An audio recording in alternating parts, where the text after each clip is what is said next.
de poder darle claridad a lo que es realmente la autoría. Debemos comprender que el autor es aquel que interviene directamente, de manera material, de primera mano en el hecho. Ese es un autor, la figura principal. No todo el que se encuentra en un lugar de los hechos, no todo el que, o no en todas las condiciones en las que se presenta el reparto de utilidades, qué bueno fuera, el reparto de actividades, el reparto de funciones, con un acuerdo previo, no necesariamente son coautores, ¿eh? Debemos de analizar el comportamiento del sujeto, por eso son formas de intervención. Y entonces, ¿qué tenemos en jurisprudencia? Esa es la primera reflexión que quiero hacer y que tengamos nosotros presente. No todo el que acude a un lugar de los hechos para intervenir en él es autor o coautor. No todo. Porque tenemos criterios de jurisprudencia en donde dice que todos los sujetos que acuden a un lugar de los hechos con ese mismo propósito delictivo son coautores. Gravísimo error. Desconocimiento de la dogmática y la doctrina, que es lo que le da sustento a la práctica y esos criterios jurisprudenciales. Esa es la primera reflexión que quiero que hagamos. Y vaya, lo hago en referencia e insisto a todos los sujetos procesales, a todos los que intervenimos en un sistema de enjuiciamiento penal acusatorio, en este caso que tenemos actualmente. Y hago referencia a los jueces, con el debido respeto para las autoridades judiciales. Lo digo por ellos, lo digo por los órganos de acusación y los digo por los órganos de defensa. Todos. Porque todos ya no estamos yendo sobre ese criterio. Y ya ni mencionar las teorías de que hablaban de la, ya tan llevado y traído que siempre lo menciono, esas famosas teorías del autor material, del autor intelectual, que ya son teorías por demás superadas desde de los años 1930. Imagínense qué tan retrasados estamos. Ya no aplican. Y vamos a ver más adelante que el autor intelectual ni forma parte de la autoría. Y vamos a ver si el sujeto es intelectual, ¿no? Porque intelectual hay que reservar ese concepto para quien realmente lo amerite. Pero quiero comenzar con esa reflexión, con ese análisis y con ese detalle, este tópico sobre la mesa, porque de ahí vamos a partir. Y quiero llamar la atención entonces de todos nosotros para que entendamos la circunstancia. Si yo voy, o si un sujeto A acompaña a B y C a la realización de un delito, y se los voy a plantear así bien tendencioso, se ponen de acuerdo previamente en la casa de uno de ellos. Hoy vamos a ir a la casa del vecino, vamos a robar. Tú, Pedro, te vas a quedar afuera vigilando. Y nosotros dos, Luis y Juanito, vamos a entrar a ejecutar el robo. Y ahí vamos a entrar a la casa y vamos a sacar las cosas en tanto tú estás vigilando afuera. La corte, y se los apuesto a todos y a quien quiera, que los juzgadores a todos los van a... Primeramente, la fiscalía los va a judicializar por coautores. Y el juzgador lo va a condenar por coautores. Hablando de esa teoría del dominio funcional del hecho, porque hay un acuerdo previo de voluntades y un reparto de actividades. Así lo van a condenar. Nos vamos a ir a la apelación y nos lo van a confirmar. Y nos vamos a ir a un amparo y tal vez en amparo podamos determinar que el que está afuera vigilando no es coautor. ¿Qué tan fácil es confundir la figura de un coautor con la figura de un cómplice? Pero si nosotros conocemos la doctrina y conocemos la dogmática, pues vamos a ver que no hay gran complejidad. Pero nos hemos olvidado de estudiar la parte sustantiva del derecho penal. Ahora todos queremos ser procesalistas. Ahora todos peleamos por ser, ya tenemos maestrías en juicios orales, ¿no? Que dicho sea de paso, ni existen los juicios orales. Yo los invito a que chequen su Código Nacional y que me digan dónde dice etapa de juicio oral. ¿En dónde dice? En ningún lado. Pero todos si andamos litigando, y toman la selfie y en juicio oral. No, caray.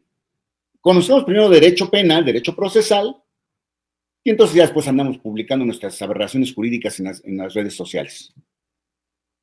Y académicamente, fui doctorado en juicios orales, maestría en juicios orales. ¿En serio? Pues eres maestro en nada, porque en juicios orales no hay.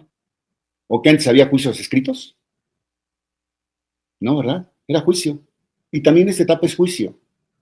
Vean nada más cómo nos olvidamos de realmente ser penalistas. Creemos que por conocer o haber estudiado una especialidad, un diplomado, una maestría en sistema de enjuiciamiento acusatorio ya nos da la calidad de penalista. Error, ¿eh? Error. Eres adjetivista, eres procesalista, pero penalista no. Es que estudié Derecho Penal. Pues eres sustantivista. Estudiaste la parte del derecho penal, pero te falta la procesal. Hay que entender que el sistema de justicia penal es el todo. En la parte sustantiva es el Código Penal, es conocer el Código Penal, es conocer la teoría del delito, es conocer la teoría de la autoría y la participación y cómo lo voy a llevar a cabo. Código Nacional de Procedimientos Penales. La parte sustantiva me dice el qué voy a acreditar, y la parte adjetiva, Código Nacional de Procedimientos, me dice cómo lo voy a acreditar. Cómo debo incorporar, cómo debo interrogar, cómo debo de objetar, etcétera, etcétera. Todo lo que ustedes quieran. Pero es un complemento, ¿eh? Es un sistema de justicia integral, penal, que abarca desde la prevención del delito hasta la reinserción. Eso es justicia penal. Para que yo pueda decir soy penalista, necesito conocer esas dos materias. Y hablando como Código Nacional de Procedimientos Penales, inclusive la reinserción y la ejecución de la pena, ¿eh? No nada más el puro proceso. Entonces, eso es lo que nosotros tenemos que reflexionar sobre realmente decirme o ostentarme como un penalista. Porque es muy fácil. Ya estudié mi diplomadito, me eché un cursito por ahí en internet y ya soy penalista. No, momento, pausa. Vamos a demostrar que somos penalistas. Y tan mal estamos que en el Código Nacional de Procedimientos Penales al juez se le faculta de poder sustituir a cualquiera de las partes si no tiene conocimiento o evidencia de desconocimiento de las técnicas de litigación. Lo sustituye y dice, a ver, Ministerio Público, trae a tu Ministerio Público que te auxilie. Defensor privado, el imputado quiere a fuerza su defensor privado, aun cuando denote o evidencie desconocimiento de las técnicas de litigación, entonces quiere su defensor privado, ok, pero le vamos a poner un defensor público que lo asista, o más bien que asista el asesor, el defensor privado al defensor público, pero él va a ser el que va a llevar la voz cantante del juicio. ¿De acuerdo? ¿Y ustedes han visto si han bajado o han sustituido a alguien por no conocer teoría del delito? Puedo saber y preguntar muy bien, incorporar muy bien. ¿Y para qué? ¿Qué vas a demostrar? ¿Conoces teoría del delito? ¿Conoces las formas de autoría y participación? ¿Eso nos preocupa? Eso no nos preocupa. O ustedes han visto uno en tantos años, porque ya no es el nuevo sistema, ¿eh? Ya nos dejémonos de que ya es un nuevo sistema. En este sistema de enjuiciamiento han visto uno que hayan sustituido por no conocer teoría del delito. A ninguno. A nadie. A nadie. ¿Y no nos debería interesar también eso? Claro, es una parte que también nos debe de preocupar muchísimo. El sujeto viene aquí a hacer una serie de trámites, de una serie de procedimientos en una diversidad de etapas para demostrarme algo. Pero el señor no sabe qué me va a demostrar, porque no conoce la parte sustantiva. Entonces vean la importancia de tener este complemento de las cosas, tanto desconocer la parte de la teoría del delito, la parte sustantiva, teoría de la autoría y participación, como la parte procesal, sistema de enjuiciamiento acusatorio adversarial. Debemos ser un complemento de ello. El penalista debe ser una persona con mucha cultura, derechos humanos, filosofía, derecho laboral para las reparaciones del daño, derecho civil porque es una figura nueva. Vean nada más la parte de cultura que debe tener un penalista. Y entonces vamos a reflexionar y vamos a hacer autoconciencia. ¿Realmente soy un penalista? ¿Realmente conozco teoría de la autoría y la participación? En este caso, que es el tema que nos compete. Ya les puse el ejemplo y les aseguro al 100% que en el caso, en el ejemplo que pusimos, a todos los condenan por coautores, porque había un acuerdo previo de voluntades para poder intervenir en ese hecho y hubo un reparto de funciones o de actividades para la ejecución. Entonces el sujeto que estaba echando aguas afuera también es coautor porque hubo un acuerdo previo y tenía una función dentro de la actividad, dentro del hecho. Sí, pero hay que distinguir entre la materialización y ejecución del hecho con actos de contribución a la realización del hecho porque no forman parte de la autoría. ¿Contribuyó con actos concomitantes al hecho? Sí.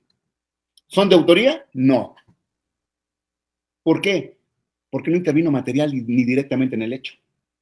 Así de sencillo. ¿O intervino directamente en el hecho? ¿Qué pasa si el sujeto agarra, el que está vigilando, le da miedo y se va? Y los de adentro siguen robando. ¿Era funcional la actividad del sujeto que está vigilando? No. ¿Lo ejecutó materialmente? Tampoco. ¿Es coautor? No. Ah, pero ya me lo condenaron por coautoría y la jurisprudencia dice que es coautor. Vean nada más lo grave que tenemos actualmente. Debemos hacer un cambio total y completo de todo esto. Debemos pedir que se den nuevos criterios a la Corte, que den nuevos criterios respecto de esta cuestión.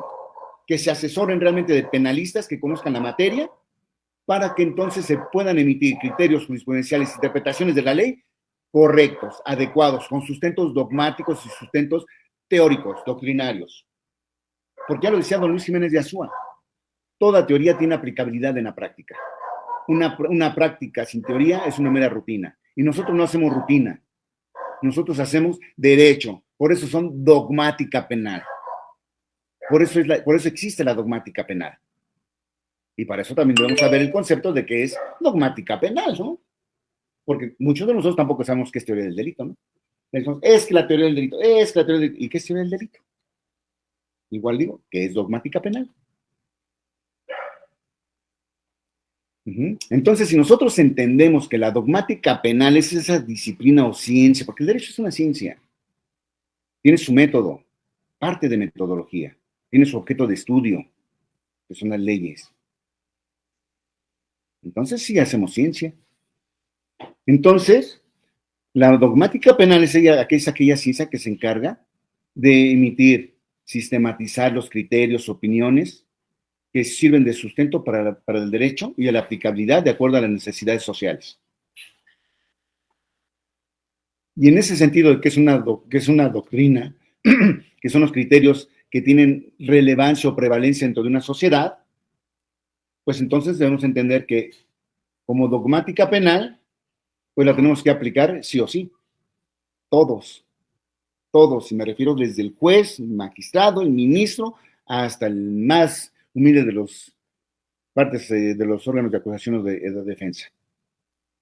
Por eso es dogma. Un dogma se aplica porque se aplica. Si no, no sería dogma, sería un mero criterio, una mera opinión. Pero no, son principios dogmáticos.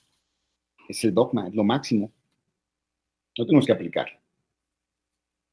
Entonces, para poder crear leyes, para poder crear criterios de jurisprudencia, pues tenemos que sustentarnos en la dogmática, en la doctrina. No es lo que yo crean. Yo creo que el autor intelectual es aquel sujeto que predetermina a otra persona la realización de un hecho delictivo y que inclusive le señala la forma en cómo lo va a realizar, lo determina cómo realizarlo. Es autor intelectual. ¿En serio?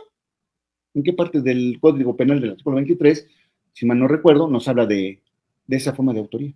Que ahora muchas leyes están buscando a forciori querer meter esa famoso concepto del autor intelectual, los que determinan a otro a realizar. Ok, yo lo determino y si no lo realiza, yo voy y le digo a uno, oye, ve y mira, golpea a tu mujer así y así, es más, mira, llévate fuete, no deja marca y todo. Ya lo determiné y si él va y no lo hace, ¿tengo forma de intervención en algún hecho delictivo? Porque así están conceptualizándose en unos estados, ¿eh? Ejemplo, Morelos. Código Penal del Estado de Morelos. Vean nada más lo grave de esto, ¿eh? Vean nada más lo grave de esto. A lo mejor dicen, bueno, que sea coautor no importa, que sea cómplice no importa, de todo sale condenado. ¿En serio? Pregúntale a tu cliente si se quiere quedar una pena de 20 años o que esa pena, o pensamos 6 años para poder manejar beneficios y que por ser autor o coautor, pero si nosotros aplicamos correctamente el derecho, la pena aplicarle a un cómplice es de 3/4 de la pena, del mínimo. De 3/4 de la pena. Y con eso sería menos de los 5 años alcanzar un beneficio. Dígale a ver si le interesa, si no importa.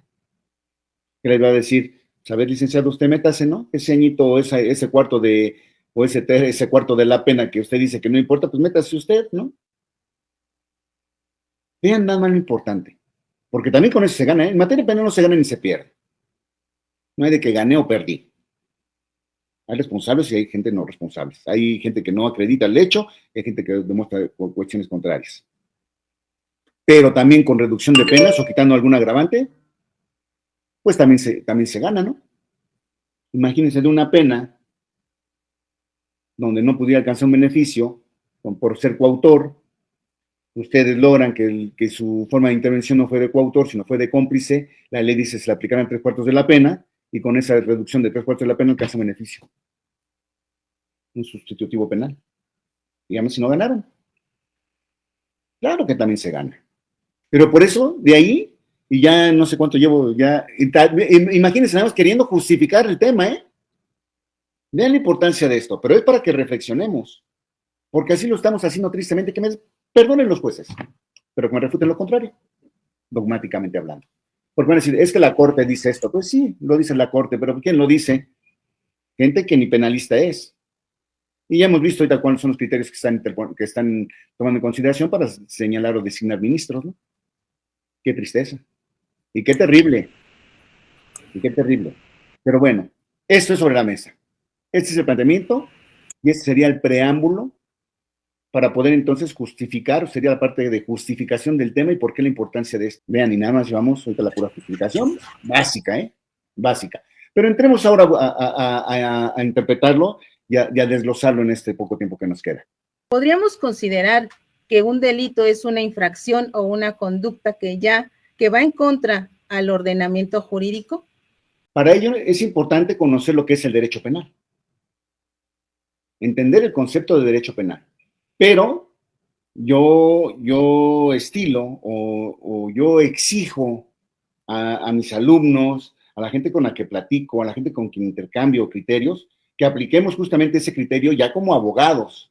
Porque si yo les pregunto qué es el derecho penal, pues estos van a contestar el conjunto de normas jurídicas bilaterales, imperativas, coercitivas del derecho público. No. Eso es para los que quieren estudiar licenciado en Derecho. Eso es para los que están estudiando la carrera de licenciado en Derecho. ¿Por qué? Porque les están metiendo, les tenemos que concientizar de que es una parte del derecho público, porque tenemos derecho público, derecho privado, derecho social, que son imperativas, que son coercitivas.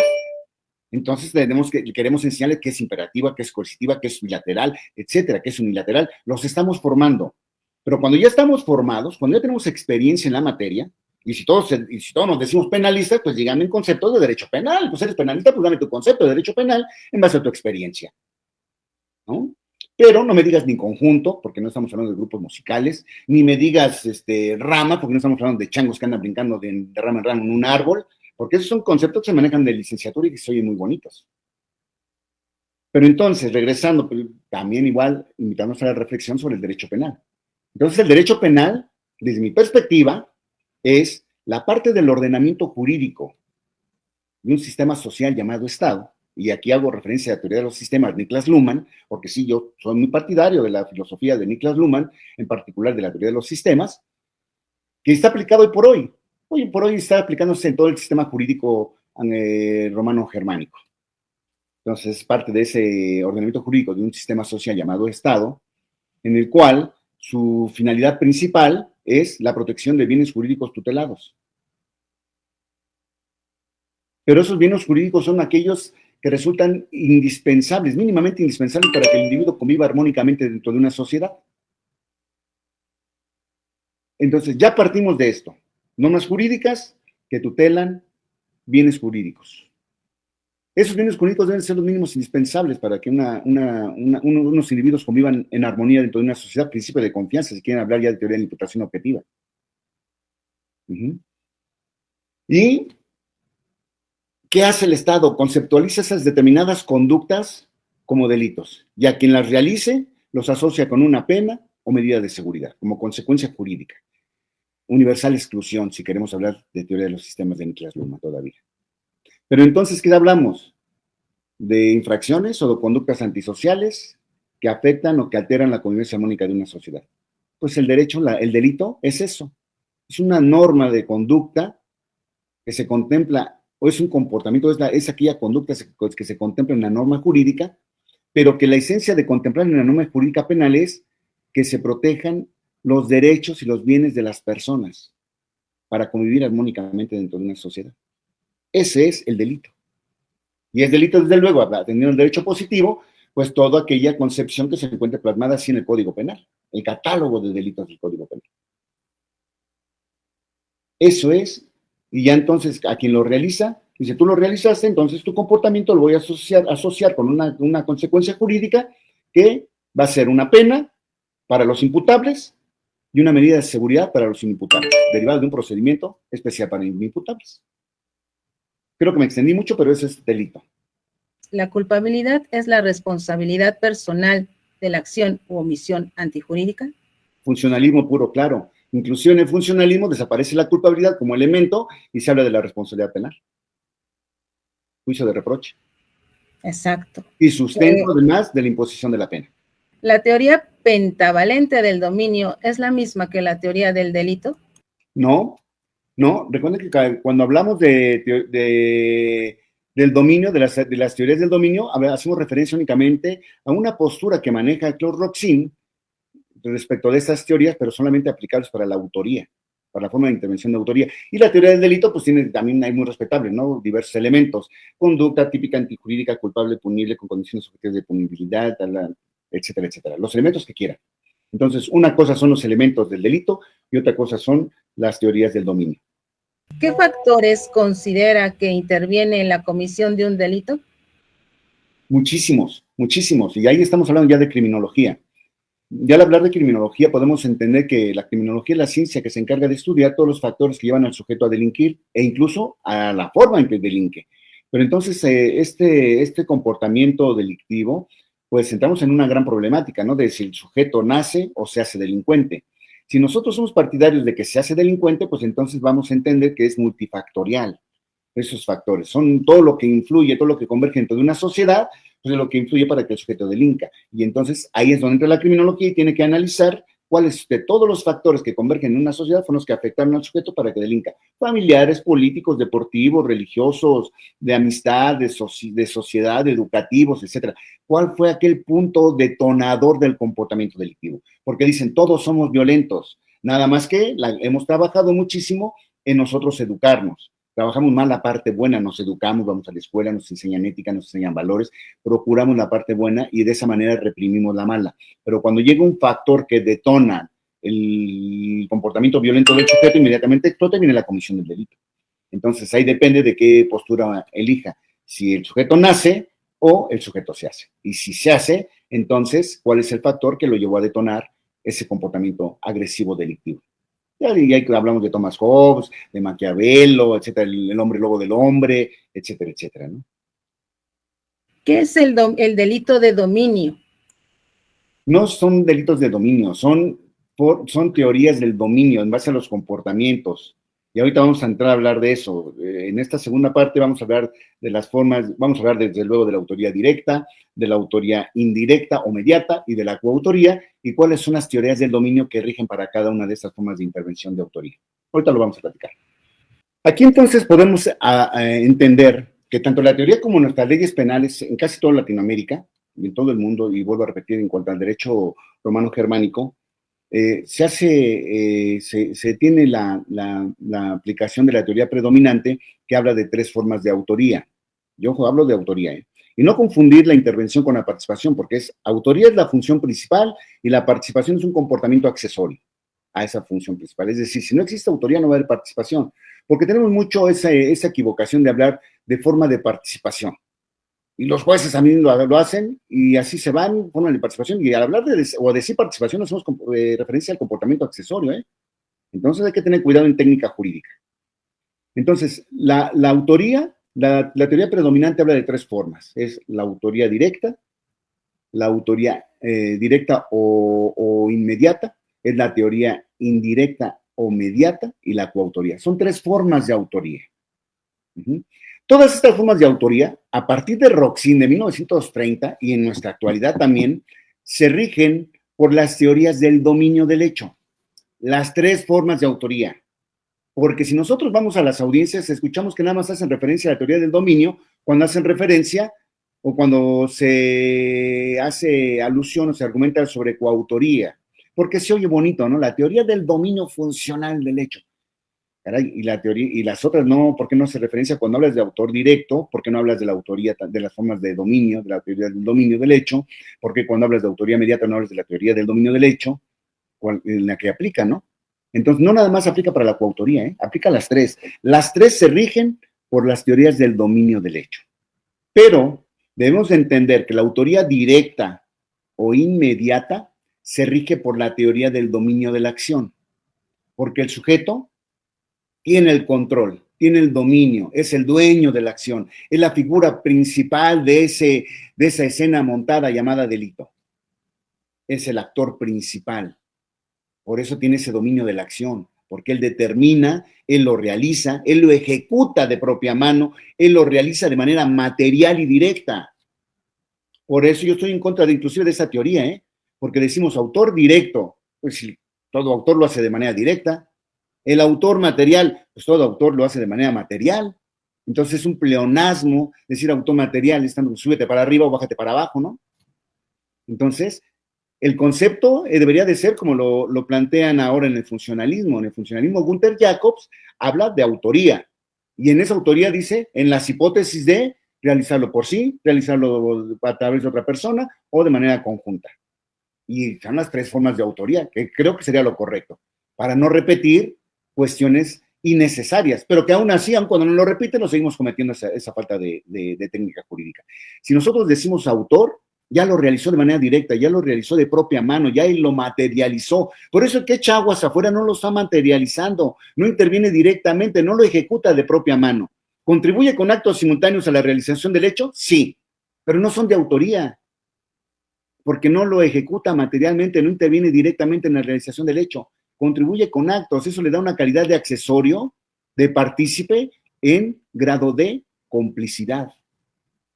Entonces debemos entender que el autor, al tener el dominio de la acción, esa teoría del dominio del hecho, que es dominio de la acción, eres el dueño de la acción. Él es el actor principal, él lo ejecuta de propia mano. Esa es esa teoría del dominio de la acción que aplica en la autoría directa o la autoría inmediata.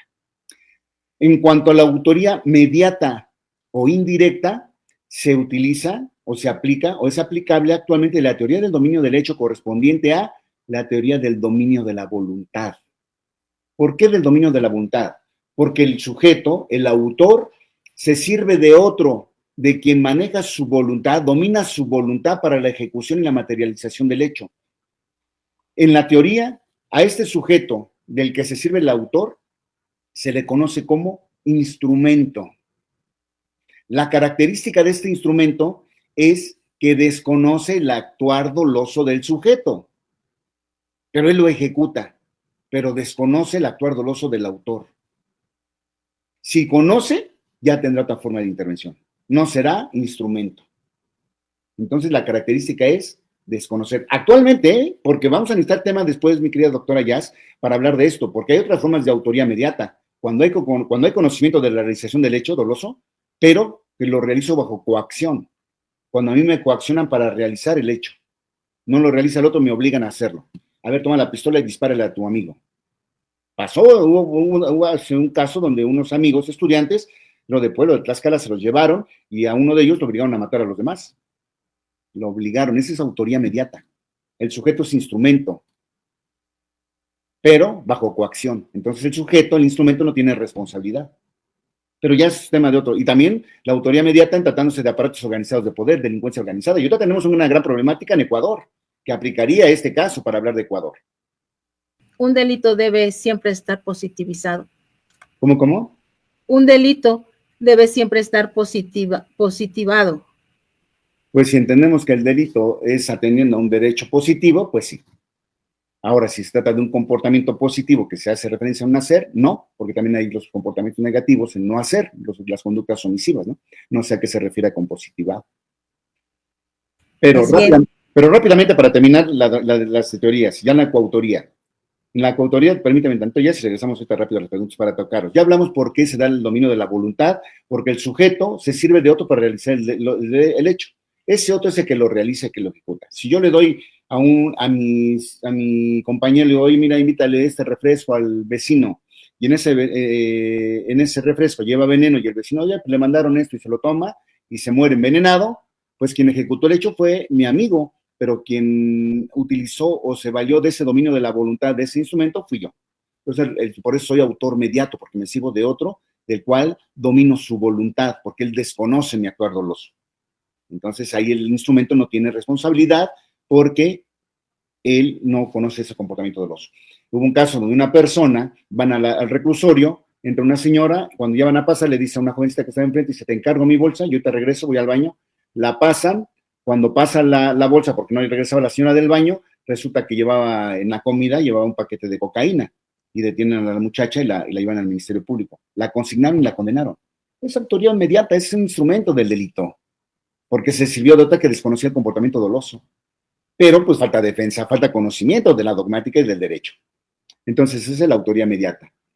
Y en cuanto a la coautoría, donde dos o más sujetos intervienen, ahí desde luego debe haber un dominio funcional del hecho. Teoría del dominio del hecho, de la teoría de la funcionalidad. ¿Por qué? Porque cada quien tiene una actividad funcional para la realización de ese hecho. Todos los comportamientos deben ser importantes para que se realice el hecho. Deben ser relevantes, por eso son funcionales.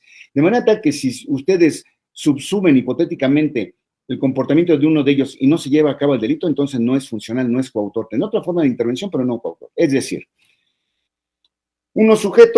tres sujetos van a privar de la vida a otro. Dos lo maniatan cada uno del brazo a la víctima y el tercero introduce un cuchillo, un arma punzocortante en el cuerpo de la víctima. ¿Son funcionales los comportamientos? ¿Tienen el dominio funcional? ¿Ya se pusieron previamente de acuerdo? ¿O concomitante? Porque no necesariamente tiene que ser previo, puede ser concomitante al hecho mismo. Y tienen un reparto de funciones. Listo, lo vas a sujetar, usted lo van a sujetar y yo llego y le clavo el cuchillo. Pero tenemos que analizar la funcionalidad, por eso aplica la teoría del dominio funcional, que nada más es lo que nosotros hacemos referencia en audiencias. Es que el juez coautor que tenía el dominio funcional del hecho, y por qué no hablan en autoría del dominio de la voluntad, el dominio de la acción, y en autoría inmediata del dominio de la voluntad. Hay que conocer todo. Pero bueno, vamos a suprimir hipotéticamente el comportamiento del sujeto que introduce el arma punzocortante en el cuerpo de la víctima. Si quitamos esa función, esa actividad, ¿el hecho se realiza? No. Entonces sí es importante, ¿no? Entonces sí es importante, sí es funcional el comportamiento del sujeto. Y vamos a hacerlo con el sujeto que también lo tiene del brazo derecho. ¿Es importante que lo haya sujetado para que lo privan de la vida? Pues sí, ¿no? Porque a lo mejor con esa mano libre, pues puede tener habilidades y defenderse y evitar el hecho. Entonces sí es funcional su comportamiento. Sí tienen ese dominio funcional del hecho. Pero ellos lo ejecutaron materialmente, ellos lo materializaron. Ellos no estaban viendo ni estaban echando aguas. Lo materializaron, intervinieron de manera directa, lo hicieron de propia mano, por eso son coautores. Entonces debemos comprender que los coautores son muchos autores, son diversos autores, por eso son coautores. Y si entendemos que el autor es el que lo realiza materialmente, o podemos decir, si el sujeto dice, voy a robar a la casa del vecino, y se queda afuera echando aguas, ¿es autor? ¿Y por qué entonces sí es coautor? ¿Comprendemos? ¿Sí soy capaz de darme a entender en esa circunstancia? Que para ser coautor tiene que ser relevante su comportamiento, tiene que ejecutarlo materialmente, tiene que hacerlo de propia mano.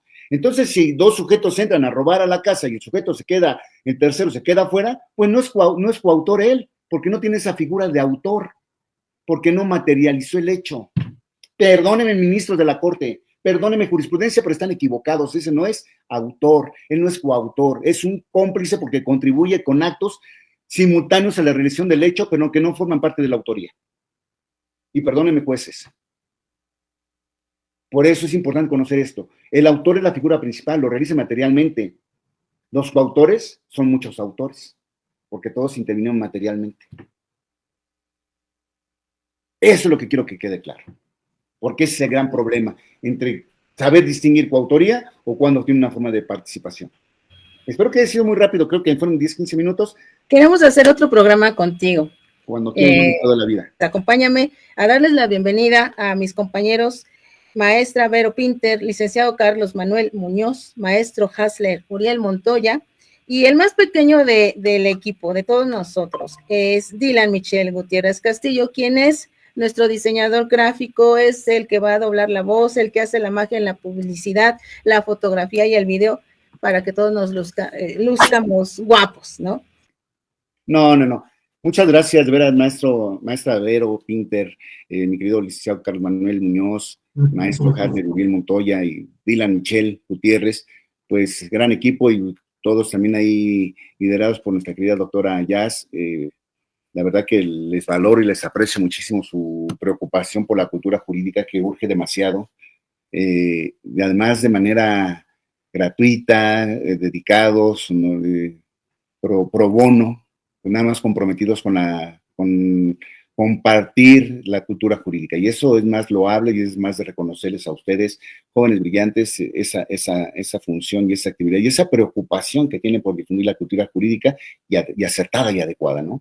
Entonces, es para mí un honor ser el padrino de ustedes en este programa de Radio Yus. Y pues bueno, es una sorpresa que también yo no me esperaba, pero bueno, me tocó ser el padrino de este proyecto y que bueno, le auguro muchos éxitos, muchas bendiciones para todos ustedes y Dios les va a recompensar su preocupación por todos los jóvenes y también por los no tan jóvenes que somos nosotros para poder seguir conociendo de estos temas tan apasionantes, tan importantes, tan llenos de cultura. Como efectivamente lo comenta por ahí, el derecho penal es un arte, claro que es un arte. También tan es así que hay libros que se hablan del delito y el arte.